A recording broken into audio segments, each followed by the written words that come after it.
Hi guys, এর নাম হলো জিএসসি। যেহেতু আশারিতে জিএসসিস কেজে ছিল, তাই এর নামে আমি জিএসসিসই রেখে দিয়েছি। তো এর ভ্যাজাইনাল বেরিয়ে এসেছিলো, আশারিতে পাঠিয়েছিলাম, ওখান থেকে ওর দুবার ওটি করেছে, তারপরও পুরোটাও ঢুকছে না, বলেছিল পরে প্রবলেম হলে আপনারা ফোন করবেন, আমরা নিয়ে যাব। তো এখন দেখছি ওর আবার প্রবলেমটা শুরু হয়েছে, ওখান থেকে ব্লাড পড়ছে, রস পড়ছে। তো আমি ওকে বাড়িতে এনে রেখেছি, তো আমি আর আশারিতে পাঠানোর রিস্ক নিইনি। আমি আমার ডক্টর বক্তব্যকে ফোন করে ওনার এর ভিডিওটা পাঠালাম। তো উনি বললেন যে আমি বাড়িতে এসে ভিজিট করে ওকে দেখে তারপরে ট্রিটমেন্ট শুরু করবে। কিন্তু যতদূর মনে হচ্ছে ওর ক্যান্সার রয়েছে, ডক্টর বলছে কেমো চালাতে হবে, কেমো চালালে শুকিয়ে যাবে। সত্যি কথা বলতে একার দ্বারা হয়ে ওঠে না, বাড়িতে এতগুলো বাচ্চা আছে, তার ওপর অফিস রয়েছে, সব কিছু একসাথে কীভাবে সামলে উঠবো জানি না। বাট আপাতত আমিও ট্রিটমেন্টটা শুরু করছি। আর এছাড়া আমি শুনেছিলাম মৌসুমী মুখার্জি বলে চুঁচুড়া থেকে একজন আছেন, উনি আর ওনার হাজব্যান্ড মিলে সব বাচ্চাদের টেক কেয়ার করেন।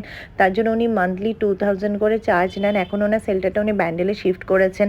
তো আমি ভেবেছিলাম ওকে ওখানে পাঠিয়ে দেবো, বাট আমি ওনাকে চিনি না। তোমরা যদি ওনার ব্যাপারে কেউ জেনে থাকো তো প্লিজ আমাকে কমেন্ট সেকশনে জানিও।